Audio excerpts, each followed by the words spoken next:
Listen closely, my friends. You are about to watch the most dangerous video you will ever encounter. Dangerous, not because of what it teaches you. Dangerous because once you understand what we are about to uncover, you will never again be able to unsee it. You will walk into a room differently. You will sit in silence differently. You will look at the people who once terrified you and feel nothing but cold, sovereign clarity. This is not entertainment. This is a complete rewiring of the way you see human behavior. I need you to stop everything right now, because what most people call handling disrespect is nothing more than a glorified performance of weakness, a rehearsed flinch disguised as confidence, a scripted reaction designed by people who never escaped their own emotional chains.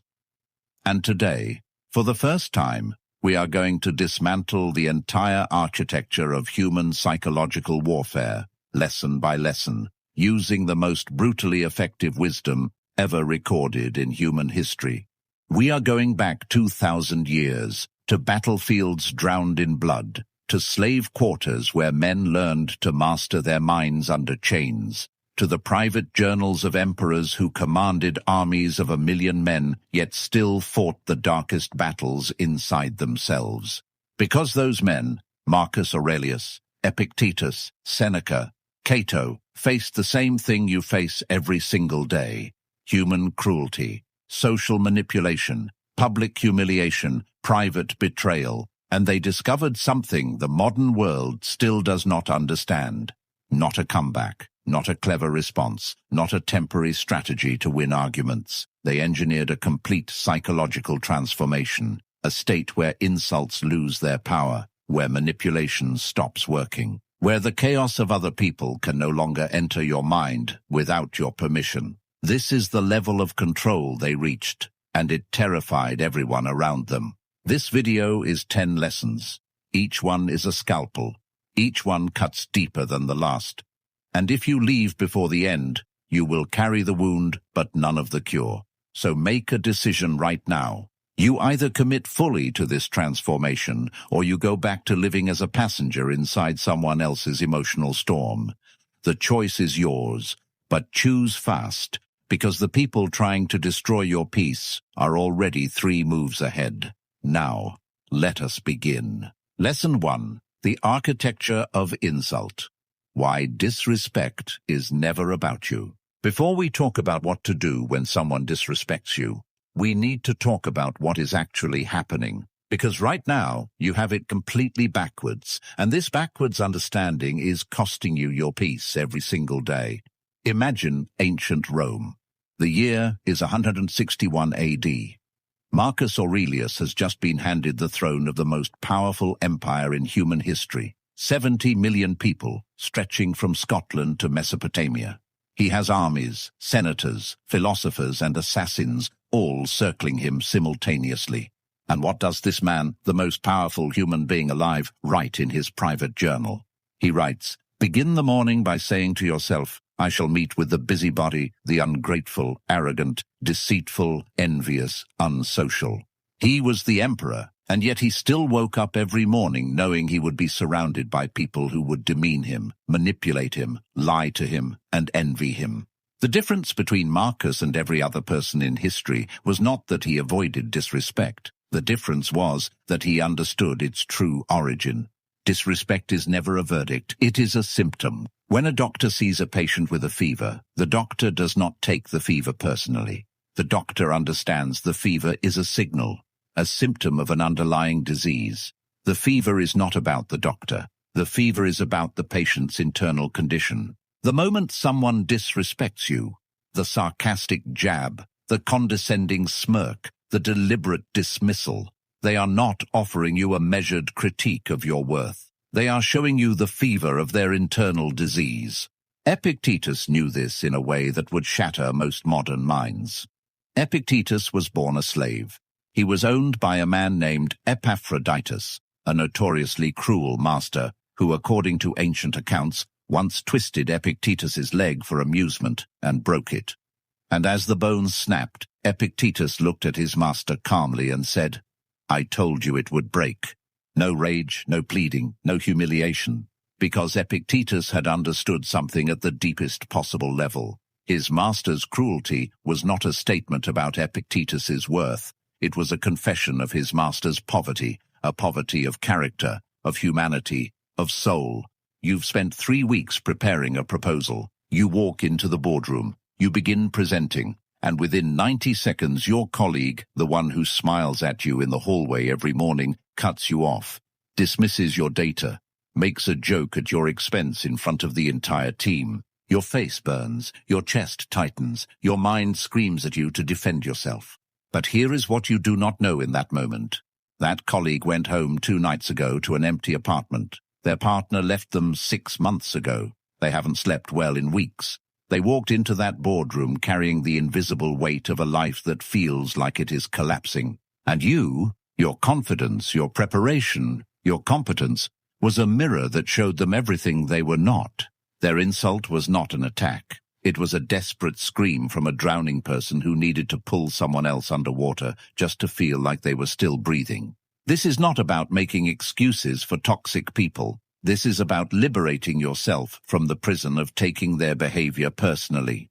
When you truly internalize that their disrespect is their confession, not your sentence, something remarkable happens. The insult loses its poison mid-flight.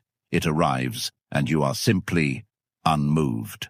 Not because you are suppressing anything, but because you genuinely understand, this is not about me. That understanding is the first wall of your inner citadel. Build it now and never let it fall. Lesson 2. The radical power of zero expectation. There is a specific kind of suffering that nobody talks about. It is not the pain of being hurt. It is the pain of being surprised by being hurt. And until you eliminate that surprise, you will always be vulnerable. Epictetus taught what he called the dichotomy of control. But most people who quote this phrase have never understood what it actually demands of you. It does not demand optimism. It does not demand trust. It demands something far more terrifying. It demands zero illusion. In ancient Athens, there lived a philosopher named Diogenes. He was called the dog, not as a compliment. He lived in a ceramic jar in the marketplace. He owned nothing. He performed bodily functions in public to shock the aristocracy. He begged for food. And yet, Alexander the Great, conqueror of the known world, made a special journey to meet him. He stood before this filthy, homeless philosopher and said, "Ask of me anything you desire. I will give it to you." Diogenes looked up at the most powerful military commander in history, and he said, "Stand a little out of my sunlight." Alexander left that meeting reportedly saying, "If I were not Alexander, I would wish to be Diogenes." Why? Because Diogenes had achieved something Alexander, with all his armies and gold, could not buy. Complete immunity to the opinion of other men. Expectation is the raw material from which all disrespect manufactures its power. Every time you walk into a room expecting to be treated with respect, you have handed that room a weapon. Because the moment that expectation is violated, the violation lands not just as rude behavior, but as a rupture of reality, your reality. The reality you constructed and then handed to someone else to maintain. The Stoic solution is not to lower your standards, it is to remove your dependence on others meeting them. You can require excellent behavior from people in your life. You can demand it, you can enforce it through boundaries and consequences, but you cannot attach your internal peace to whether they deliver it. The difference between those two things is everything. You are sitting with people you have known your entire life. You make a comment, and your relative, the one who has been doing this to you since you were a child, mocks you, belittles your achievement, compares you unfavorably to someone else. The reason it destroys you every single time, despite the fact that you have experienced it hundreds of times, is because every single time you walked in with the hope that this time would be different. This time they would see you. This time they would be proud. That hope is not beautiful. That hope is the wound. The Stoic does not walk into that dinner table with hope. The Stoic walks in with clarity, clear eyes, clear expectations. They have already, privately, quietly, accepted the full range of what might happen, and because they have accepted it in advance, nothing that happens at that table can break them. This is not pessimism. This is the highest form of psychological preparation. The Spartan warriors before battle did not sit in their tents and visualize victory. They sat and deliberately meditated on every possible form of loss, every wound, every defeat, every death, so that when battle came, nothing could shock them, nothing could paralyze them. They had already made peace with the worst. Practice this tonight. Before any interaction that holds the potential for disrespect, in your mind, quietly accept the worst possible version of that interaction, not to be crushed by it, to be immunized from it. That is the architecture of zero expectation, and it is one of the most powerful structures a human mind can build. Lesson 3. The weapon that destroys without a single word. Every weapon you have ever been taught to use against disrespect is a loud weapon, a comeback, a defense, an explanation, a retaliation. And here is the ugly truth about every loud weapon: it announces your wound. The most lethal weapon in human psychological history makes no sound at all. Marcus Porcius Cato, known to history simply as Cato, was perhaps the most feared man in the Roman Senate. Not because of his military record, not because of his wealth, but because of a single discipline that made him virtually untouchable in political combat. He almost never responded immediately. When Julius Caesar, the most brilliant political mind of the ancient world, attempted to publicly humiliate Cato on the floor of the Senate, Cato looked at him, said nothing. And then, when the entire chamber was leaning in, waiting for the explosion, he calmly returned to the matter at hand. Caesar, who had reduced armies to rubble, did not know what to do with silence. No one does. Silence is not the absence of a response. Silence is the response, and it is the only one that cannot be weaponized against you. When you speak in anger, you give the other person your words to dissect, distort, and turn against you. When you explain yourself in desperation, you hand them a map of your vulnerabilities. When you lash back, you confirm that their weapon found its target. But when you are silent, genuinely, serenely unperturbed in your silence, you give them nothing, and nothing is everything.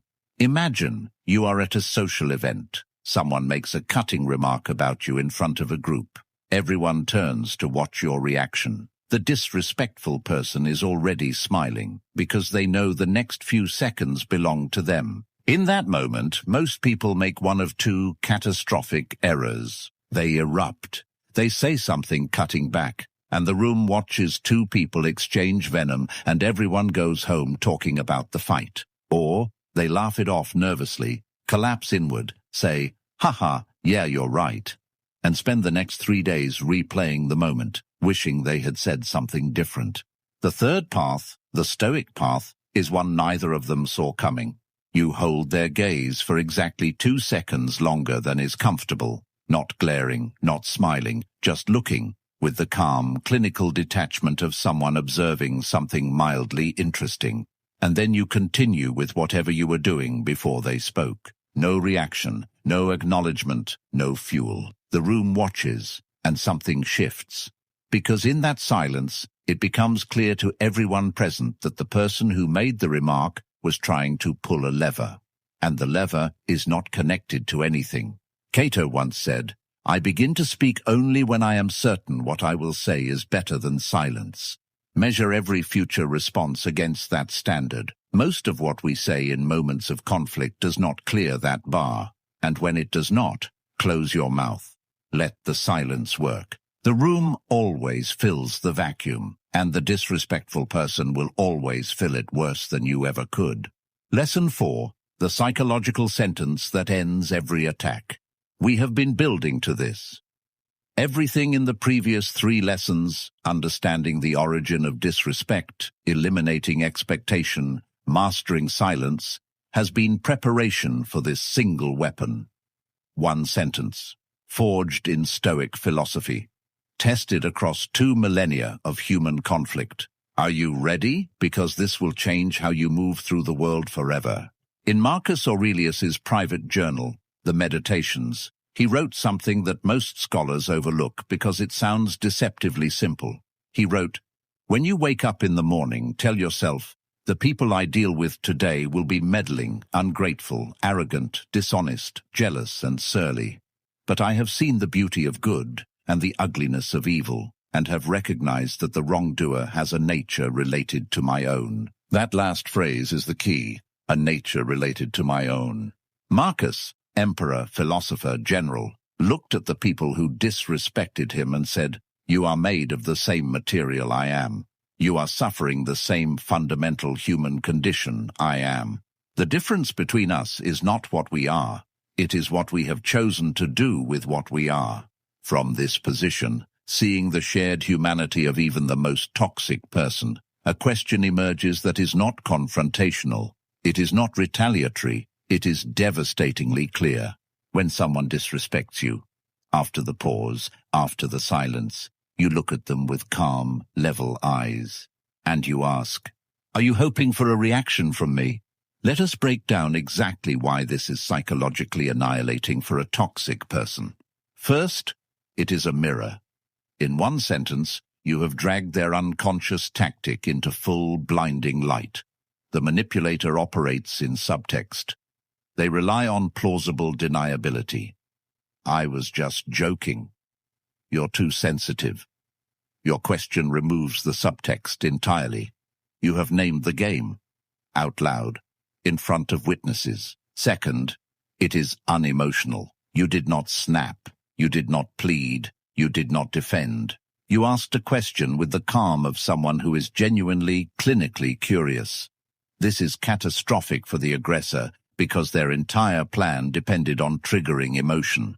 You gave them none. Third, it is unanswerable. If they say yes, they have admitted to deliberate manipulation. If they say no, you have still publicly demonstrated that you saw through them. Either path leads to the same outcome, their exposure and your elevation. Your manager makes a belittling comment about your work in front of the team. Everyone holds their breath. You put your pen down. You look at your manager with the quiet focus of someone who is about to say something very precise. "Are you hoping for a reaction from me?" Dead silence. Your manager blinks, stammers, says something like, "No, it was just feedback." "Understood," you say, and you return to your notes. In 11 words, you have shifted every power dynamic in that room, not through aggression, through absolute, unshakable clarity. Practice this sentence until it is in your muscle memory. Until the moment disrespect arrives, your body knows the response before your mind has to reach for it. This is not a trick. This is not a manipulation. This is a stoic mirror, returning reality to the person who tried to distort it. Lesson 5. Why anger is the most expensive luxury you cannot afford. You have been lied to about anger your entire life. You were told it is strength. You were shown it as power. Movies celebrate the man who flips the table. Songs worship the woman who burns it all down. But the Stoics, who had more direct experience with power than anyone who has ever made a Hollywood film, called anger something else entirely. They called it a brief madness. Seneca the Younger was advisor to Emperor Nero, arguably the most dangerous, unstable, and violent ruler in Roman history. To work for Nero was to understand that a single moment of unguarded emotion could mean your execution. Seneca lived every day of his professional life in a room with a man who could kill him for the wrong expression.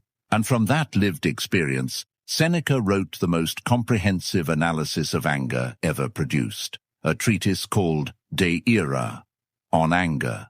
His conclusion, after decades of observation: anger is most harmful to itself, not to the target, to the person experiencing it. Every moment you spend in anger about someone else's behavior is a moment you have handed them, for free, the management of your mind. Think about what anger actually costs you. Physiologically, cortisol floods your system. Your prefrontal cortex, the part of your brain responsible for rational decision-making, goes partially offline. Your vision narrows. Your memory becomes selective. You lose access to your own intelligence at the exact moment you most need it. Psychologically, you replay the incident. You rehearse comebacks in the shower. You narrate the injustice to friends who did not ask. You carry the other person in your mind like a tenant who pays no rent and destroys the furniture. Seneca asked, "What is more shameful than a wise man depending on the moods of fools?" When you are angry at someone who disrespected you, you are not punishing them. You are imprisoning yourself in the wound they inflicted and paying for the cell yourself. Someone you trusted, a colleague, a friend, a partner, says something about you behind your back. It reaches you through a third party. It is cruel. It is untrue. And it has been said to people whose opinion you value. The rage is immediate and volcanic. Here is what Seneca would say to you in this moment. You are about to make a second mistake that is worse than their first one. Their betrayal was their wound, their insecurity, their smallness, their inability to tolerate your light. But your rage, if you let it govern your response, will compound their small attack into a prolonged campaign that damages you far more than them. The Stoic response is clinical, not cold, clinical. You observe the betrayal the way a surgeon observes a scan. There is the damage. Here is what it affects. This is the appropriate response, not with fire, with precision. The next time you feel the heat of anger rising in response to disrespect, do not suppress it. Acknowledge it. Name it. I am feeling anger. This anger is information, not instruction. The anger tells you that something important was violated, but it does not get to dictate how you respond. That choice belongs entirely to you. Take it back, every single time. Lesson 6. How to build a self-worth that no human being can reach. We need to talk about the real reason insults hurt, not the surface reason, the real one, because until you address it, no sentence, no technique, no philosophy will give you lasting immunity. You will keep healing and re-wounding in the same cycle. In ancient China, there was a philosophical concept known as the uncarved block, the pew. The idea was that wood in its natural, uncarved state contained infinite potential. The moment you carved it into a shape, you defined it, you limited it, and more dangerously, you made it dependent on whether other people approved of the shape you chose. Marcus Aurelius understood this. In the Meditations, he returned again and again to the same question. Who am I when no one is watching? When there is no audience, no applause, no criticism? What remains? His answer was this. Your worth is not carved by the opinions of other men. It is carved by the choices you make in private, the discipline you maintain in silence. The integrity you hold when holding it costs you something. An insult can only wound you in a place you have not yet fortified.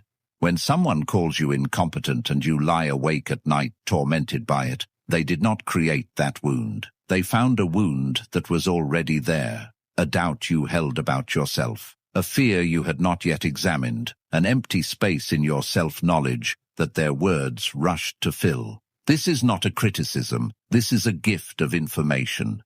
Every insult that keeps you awake is a map. It is showing you exactly where your inner citadel still has exposed walls. You create something, a business, a piece of art, an idea, and you put it into the world, and someone with a platform tears it apart, publicly, with contempt, and people engage with the contempt. They like it, they share it. Most creators collapse. They delete, they retreat, they spiral into self-doubt that can last years. But the Stoic creator does something different. They ask, is what they said true? If yes, this is the most valuable free feedback you will ever receive. It is painful, but it is data. Use it. If no, then the criticism is not about your work. It is about the critic, and the critic's internal condition is not your creative problem to solve. In both cases, you continue, because your reason for creating was never their approval. If it was, you were already building on sand. Start building the iron garden today, not tomorrow. Today. Tonight, take 10 minutes and write down 3 things you did today that you are genuinely, privately proud of. That no one saw, no one praised, no one validated. 3 moments where you chose to act with integrity, discipline, or courage when it would have been easier not to. Do this every night for 30 days. At the end of 30 days, you will have built something that no human insult can reach, because it was built in the private dark, where no one's opinion could touch the foundation. That is the iron garden. Plant it, water it, and watch what happens when someone tries to pull a weed. Lesson 7. Performing at your highest while being attacked. Everything we have built so far has been internal. Mental armor, philosophical immunity, the ability to not be broken. But there is a next level that very few people ever reach, and it is this: the ability to perform at your absolute best in the middle of being attacked. In the Roman Colosseum, the greatest gladiators were not distinguished by their strength. They were distinguished by their ability to fight with complete technical precision in the moment when the crowd was screaming for their death, when their opponent was pressing the attack, when the sand was soaked with their own blood. The Stoics called this state of total detached focus apatheia. But this word has been catastrophically mistranslated into English as apathy. Apatheia does not mean not caring. It means freedom from being controlled by your passions in any given moment, including fear, anger, and desperation. It means you can be fully in the fight, fully engaged with what matters, while being completely uncaptured by the emotional chaos surrounding it. The most elite version of any human performance happens in the precise space between stimulus and response. Viktor Frankl, the psychiatrist who survived 4 Nazi concentration camps, wrote something that aligned perfectly with Stoic philosophy without him intending to. Between stimulus and response, there is a space. In that space is our power to choose our response. In our response lies our growth and our freedom. When someone disrespects you in a high-stakes moment, a negotiation, a public presentation, a critical conversation, they are trying to shrink that space to zero. They want stimulus to become response instantly. They want you to react before you think. Your discipline, forged through everything we have discussed, is what preserves that space. And inside that space, you do not just survive the attack, you use it. You are in a high-stakes business negotiation. The other party is experienced and has decided that the most effective strategy is to undermine your confidence before the real discussion begins. They arrive late. They make a cutting remark about your company. They question your authority to be in the room. Every instinct says, defend yourself, prove yourself, explain yourself. The Stoic gladiator does the opposite. They slow down, they breathe, they let the ambush land, and they observe it with clinical detachment. Interesting. They are attempting to destabilize me before we begin. This tells me they are more concerned about the outcome than they are appearing. That is information. That is power. And then, from the perfectly preserved space between stimulus and response, they make their opening move. Not reactive, strategic, not emotional, precise.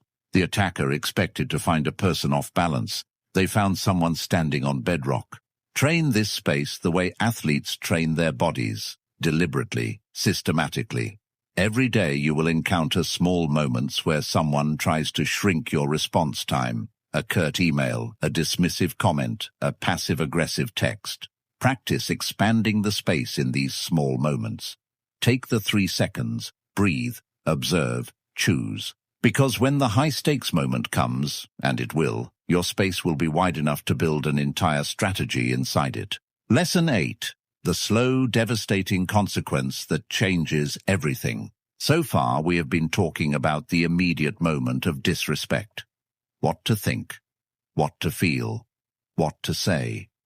But the Stoics understood that true self-respect is not just a moment-to-moment discipline, it is a long-term strategy. And the most powerful move in that long-term strategy is one that most people never even consider. In the ancient world, one of the most severe punishments that could be administered was not physical, it was social. The Greeks called it atimia, dishonor. You were not harmed, you were not imprisoned, you were simply excluded. removed from the warmth of human community. Your presence was no longer acknowledged, your voice no longer carried. The Stoics understood that access to your presence, your attention, your energy, your warmth, your humor, your time, is the most valuable currency you possess. And like any currency, it must be managed with absolute precision. You do not need to punish people who disrespect you, you simply need to price them out. Most people, when they are chronically disrespected, respond with one of two extremes. They explode, delivering dramatic ultimatums and emotional confrontations that give the other person enormous power over their narrative. Or they silently endure, continuing to offer full access to their energy while internally deteriorating. The Stoic third path is neither of these. It is the quiet, methodical withdrawal of light. No announcement, no drama, no speech. You simply, over time, reduce the aperture, shorter responses, less personal information volunteered, less warmth in your tone, less of your genuine presence in shared spaces. You become, as the Stoics would say, a grey rock. Not hostile, not cold in a way that can be named and called out, simply less available, less accessible, less nourishing. There is someone in your life, perhaps a long-term friend, a family member, a co-worker, who has a pattern. Every time you share good news, they find the shadow in it. Every time you are vulnerable, they file it away and use it later. Every time you succeed, they quietly diminish it. You have excused it, explained it to yourself, decided they don't mean it that way. But the pattern has continued for years, and each time it happens, a small piece of your trust, your genuine self, retreats slightly further from their reach. The Stoic response is to honor that retreat rather than fight it. Your soul already knows who is safe to be around. The chronic underminer has already been assessed by the most honest part of you. The task is simply to allow your behavior to align with what you already know. Pull back the investment, slowly, quietly, without malice, and reallocate that energy to relationships where it is genuinely received. This is not revenge. This is resource management. Your attention, your time, your emotional energy, these are finite. They must be stewarded with the same intelligence you would apply to any scarce and precious resource. People who respect you will have access to all of it. People who repeatedly demonstrate contempt will find, quietly and without drama, that the supply has dried up. And when they notice, and they always notice, you will not need to say a word. The message will already have been received. Lesson 9. Loving your enemy without becoming their servant. This is the lesson most people are not ready for, not because it is complex, because it requires you to be bigger than everything that has ever hurt you. This is the Stoic summit, and very few people ever reach it. Marcus Aurelius returned over and over again in his private journals to one of the most radical ideas in Western philosophical history, an idea that even most Stoic scholars do not fully emphasize. He wrote, "It is peculiar to man to love even those who do wrong. And this happens if only you reflect that they are your brothers and that they act through ignorance and unwillingly."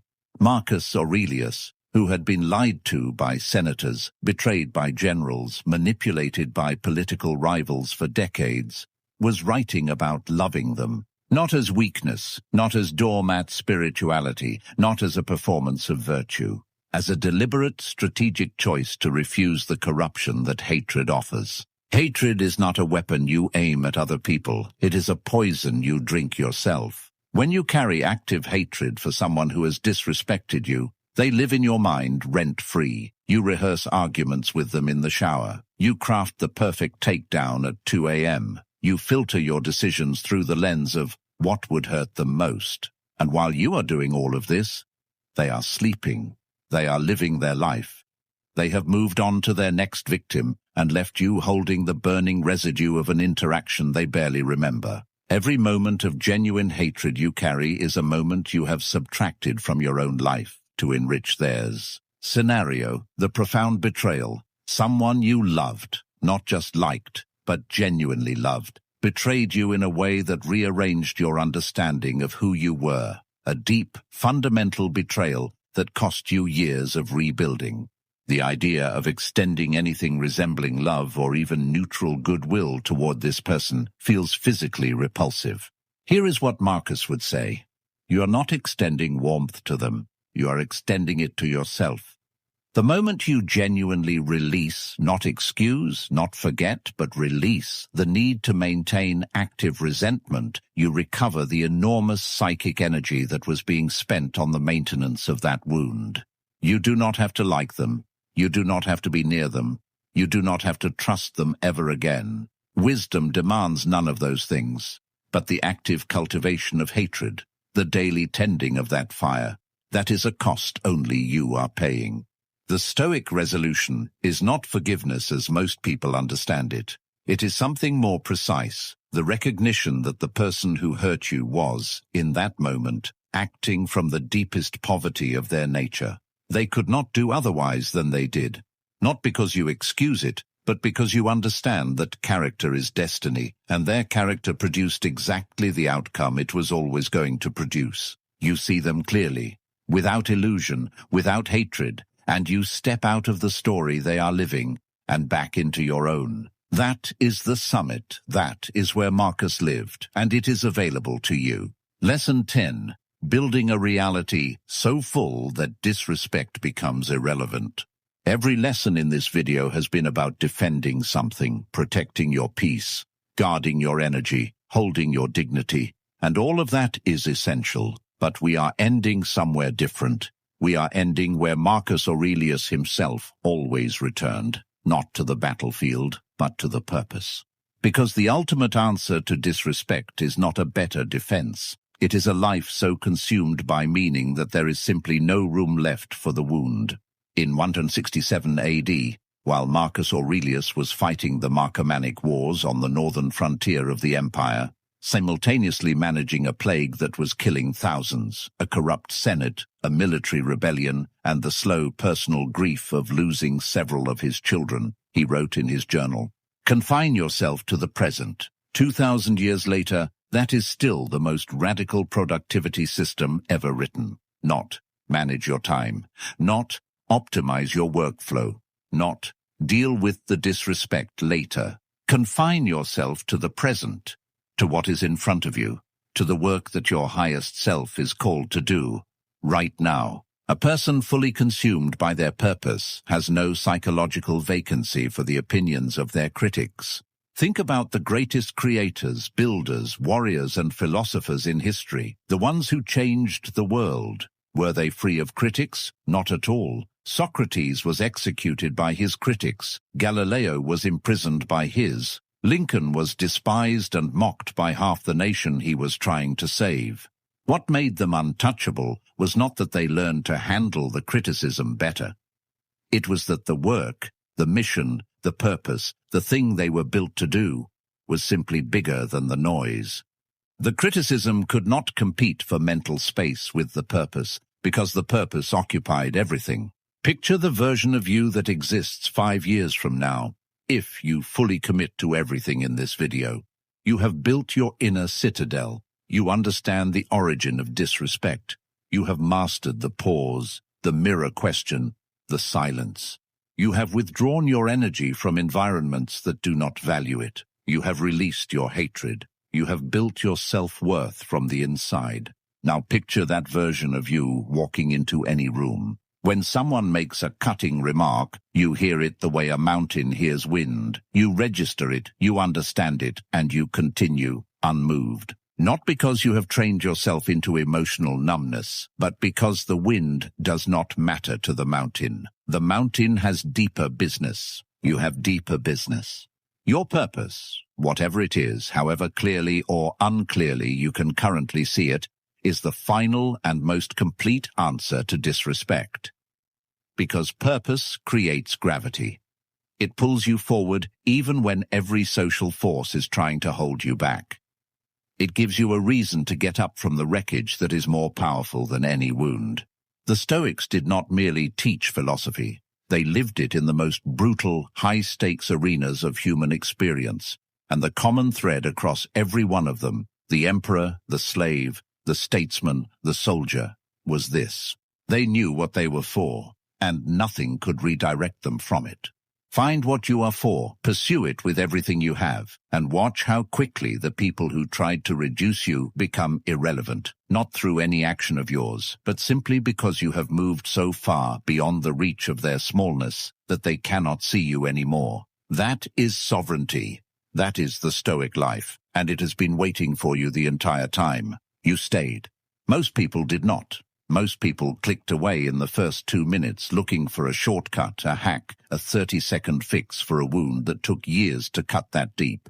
But you stayed, and that tells me something important about who you are. You are not looking for a trick. You are looking for a transformation. And transformation, real transformation, the kind that permanently rewires how you move through the world, is exactly what you have begun today. Not completed. Begun. Because these 10 lessons are not a one-time viewing, they are a practice, they are a philosophy, they are a way of being that you will have to choose again and again in the moments when choosing it costs you something.